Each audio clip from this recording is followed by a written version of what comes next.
বেছি আজি ভিজুৱেল দেখাম আপোনালোকক কাৰণ আজিৰ এই সংবাদমেলখনৰ উদ্দেশ্য হ'ল যোৱা 19 তাৰিখৰ যিটো ডিজাষ্টাৰ হ'ল কেটাষ্ট্ৰফি হ'ল মানে মহাপ্ৰলয় হ'ল যোৱা 19 জুলাই তাৰিখৰ দিনা অসমত সেই 19 জুলাইৰ মহাপ্ৰলয় যাক বহুতে বানপানী বুলি কৈ থাকিব খুজিছিলে যেটো মহাপ্ৰলয় আসলতে দিখৌত 1750 চনতে এনেকুৱা ধৰণৰ বানপানী হৈছিলে বুলি ইতিহাসত পোৱা যায় 1750 চনৰ পাছত আৰু দিখৌত এনেকুৱা ধৰণৰ মহাপ্ৰলয় কোনোদিন অহা নাছিলে আহোম যুগত হোৱা মহাপ্ৰলয়ৰ পাছত দিখৌৰ এবাৰ মহাপ্ৰলয়ে বা গোটেই দিখৌ বেচিনটোৰ মহাপ্ৰলয়ে সমগ্ৰ তিনিখন জিলা সম্পূৰ্ণৰূপে ধ্বংসস্তূপত পৰিণত কৰি থৈ গ'ল চৰাইদেউ শিৱসাগৰ আৰু যোৰহাট তিনিখন জিলা আৰু বিশেষভাৱে নাজিৰা আৰু শিৱসাগৰ সমষ্টি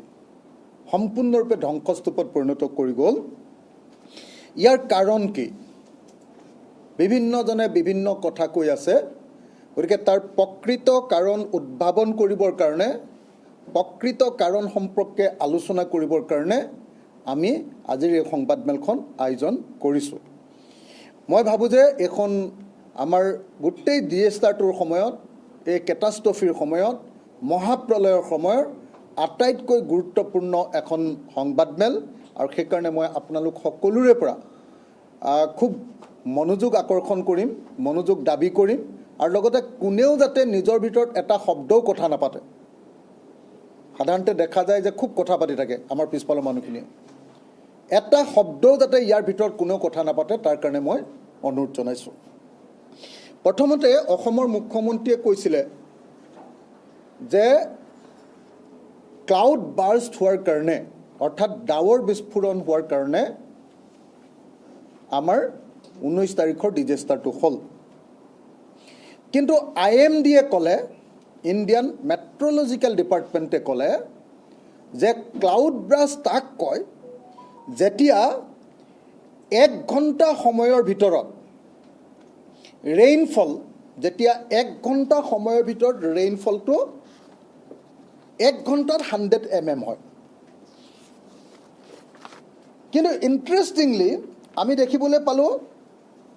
যে এই সময়খিনিত আমাৰ 1 ঘণ্টাৰ ভিতৰত 100 mm টো বাদেই দিয়ক এই সময়খিনিত তাতকৈ বহুত কম পানী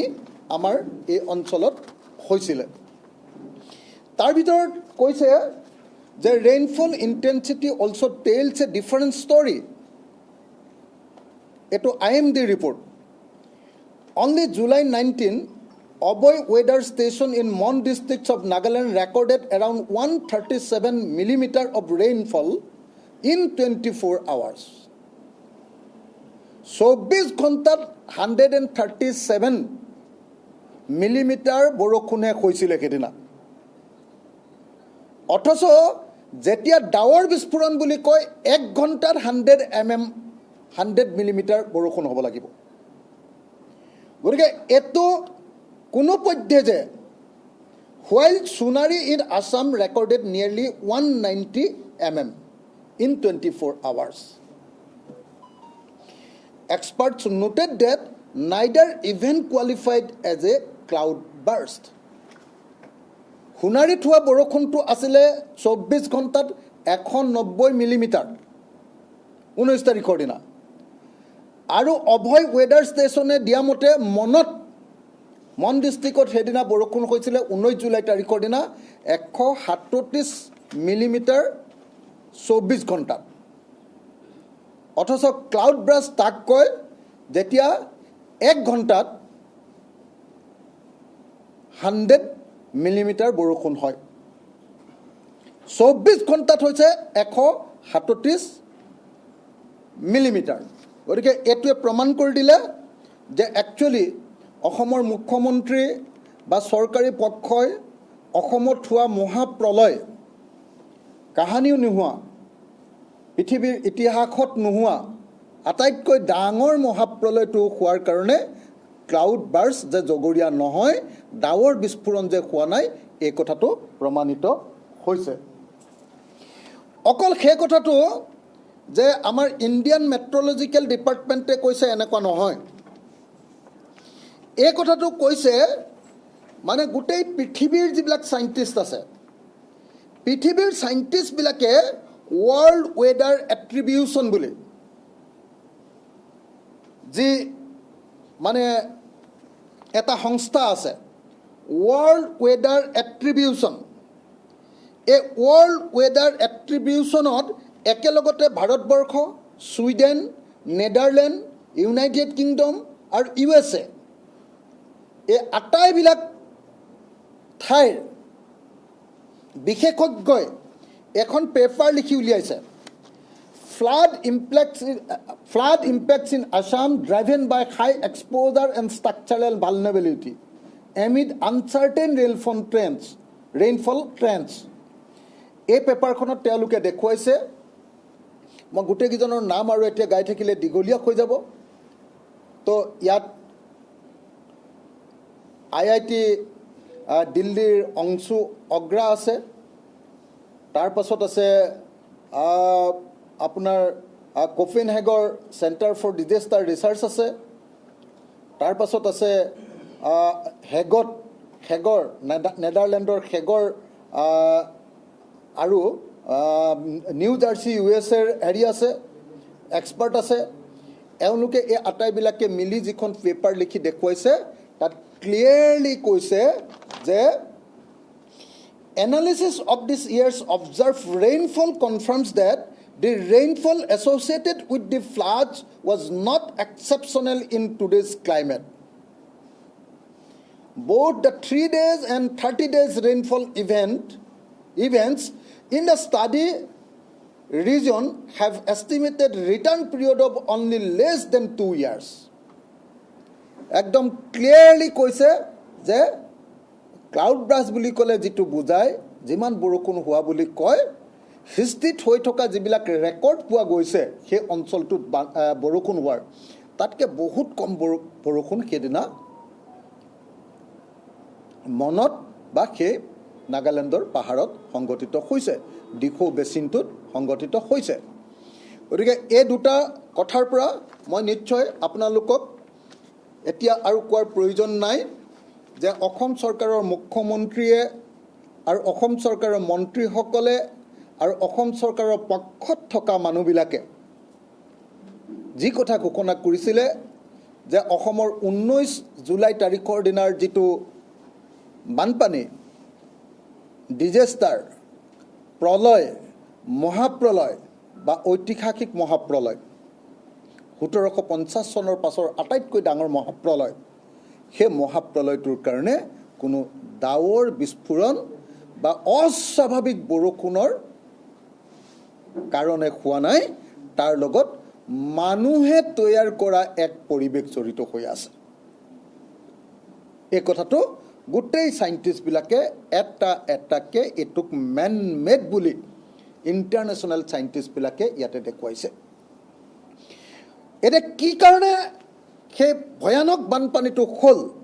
তাৰ কাৰণে আমি আপোনালোকৰ সন্মুখলৈ 10 মিনিটৰ এটা ভিজুৱেল লৈ আহিছোঁ আৰু আপোনালোকক সকলোকে সেই ভিজুৱেলটো চাবৰ কাৰণে মই অনুৰোধ জনাইছোঁ কেনেকৈ একচুৱেলি কি ঘটনাৰ কাৰণে এই গোটেই ঘটনাটো মেন মেড কি চিটুৱেশ্যনৰ কাৰণে মানুহে তৈয়াৰ কৰা কি ঘটনাৰ কাৰণে একচুৱেলি এই ঘটনাটো হ'ল তাৰ এটা অডিঅ' ভিজুৱেল আপোনালোকৰ সন্মুখত আমি তুলি ধৰিব কৈছোঁ 19 জুলাই 2026 বানে ধৰি নিলে উজনি অসমৰ 3খন জিলা যোৰহাট শিৱসাগৰ আৰু চৰাইদেউ আজিও বহু ঠাইত অপৰিৱৰ্তিত বান পৰিস্থিতি পিছে উজনিৰ এই মহাপ্ৰলয়ৰ কাৰণ কি প্ৰাকৃতিক নে মানৱ সৃষ্ট এই কাৰণ জানিবলৈ আমি পুনতে বুজিব লাগিব বানে মহাপ্ৰলয় সৃষ্টি কৰা উজনি অসমৰ এই অঞ্চলটোৰ ভৌগোলিক পৰিস্থিতি যোৰহাট শিৱসাগৰ আৰু চৰাইদেউ জিলাৰ দক্ষিণ সীমাত লাগি আছে নাগালেণ্ড লানি লানি পাহাৰৰ মাজেৰে অসমৰ ফালে বৈ আহিছে দিখৌ দৰিকা মৃতং জাজি চক্ৰাই আদি বহুকেইখন নদী নগা পাহাৰৰ পানী ব্ৰহ্মপুত্ৰলৈ পৰিবহণ কৰাত এই নদীসমূহৰ আছে গুৰুত্বপূৰ্ণ ভূমিকা। কিন্তু এইবাৰ এই নদীসমূহ বিভিন্ন কাৰণত পানী পৰিবহণ কৰাত বিফল হৈছে। কাৰণ প্ৰকৃতিৰ ওপৰত চলিছে এচাম স্বাৰ্থন্বেষী মানুহৰ নিৰ্মম অত্যাচাৰ। বিশেষকৈ দিখৌৰ পাৰে পাৰে থকা শিল খান্দি পেলোৱা হৈছে। নদীৰ পাৰত থকা যি শিলে শতিকাৰ পাছত শতিকা জুৰি প্ৰাকৃতিক গাৰ্ডৱালৰ ভূমিকা পালন কৰি আহিছিল, সেই গাৰ্ডৱালে নোহোৱা কৰি পেলোৱা হৈছে, যাৰ বাবে দিখৌৰ সোঁত যেনি তেনি ববলৈ আৰম্ভ কৰিছে। কয়লাৰ বাবে নাগালেণ্ডৰ পাহাৰবোৰ কাটি নোহোৱা কৰি পেলোৱা হৈছে। নাগালেণ্ডৰ পাহাৰৰ বিভিন্ন ঠাইত এতিয়া কেৱল আৰু কেৱল ডাঙৰ ডাঙৰ কৃত্ৰিম হ্ৰদ। দুৰ্বল হৈ পৰা এই পাহাৰবোৰে 18-19 জুলাইত আৰম্ভ হোৱা প্ৰবল বৃষ্টিপাত সহ্য কৰিব নোৱাৰিলে, যাৰ বাবে নাগালেণ্ডৰ ঠায়ে ঠায়ে আৰম্ভ হ'ল বিধ্বংসী ভূমিস্খলন। বৰষুণৰ পানী আৰু পাহাৰ খহি অহা মাটি উটি আহিল এই নদীসমূহেৰে।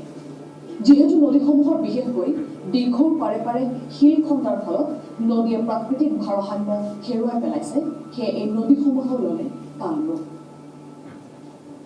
প্ৰকৃতিৰ ওপৰত চলা এই নিৰ্মম অত্যাচাৰৰ প্ৰমাণ ইতিমধ্যে বন্দী হৈছে কেমেৰাত। তাৰে কিছু দৃশ্যাংশ আগবঢ়াইছে।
সংবাদমেলত বিধায়ক অখিল গগৈয়ে দেখুৱাই আছে।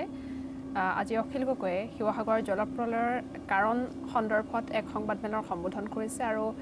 এই মুহূৰ্তত শিৱসাগৰৰ জলপ্ৰলয়ৰ কাৰণবোৰ ৰাইজক জনাবৰ বাবে এখন বিশেষ তথ্যচিত্ৰ এই সংবাদমেলতেই দেখুৱাই থকা হৈছে আৰু সেই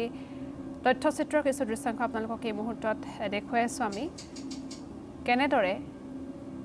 নাগালেণ্ডত পাহাৰ খনন কৰা হৈছিল সেই দৃশ্যসমূহ কেমেৰাত বন্দী হৈছে। সেই দৃশ্যসমূহ এই তথ্যচিত্ৰৰ জৰিয়তে দেখুওৱা হৈছে। এয়া হৈছে মাদ্ৰাজী বস্তিৰ দৃশ্য। কেনেকৈ পাহাৰ খনন কৰা হৈছিল, শিলখণ্ডাৰ সময়ত দিখৌৰ নৈৰ কাষত সৃষ্টি হোৱা বৃহৎ বৃহৎ গাঁতসমূহ এই মুহূৰ্তত দেখুৱাই থকা হৈছে। আৰু এই তথ্যচিত্ৰখনৰ জৰিয়তেই শিৱসাগৰ বিধায়কগৰাকীয়ে শিৱসাগৰ জলপ্ৰলয়ৰ কাৰণবোৰ ৰাইজক জনোৱাৰ চেষ্টা কৰিছে।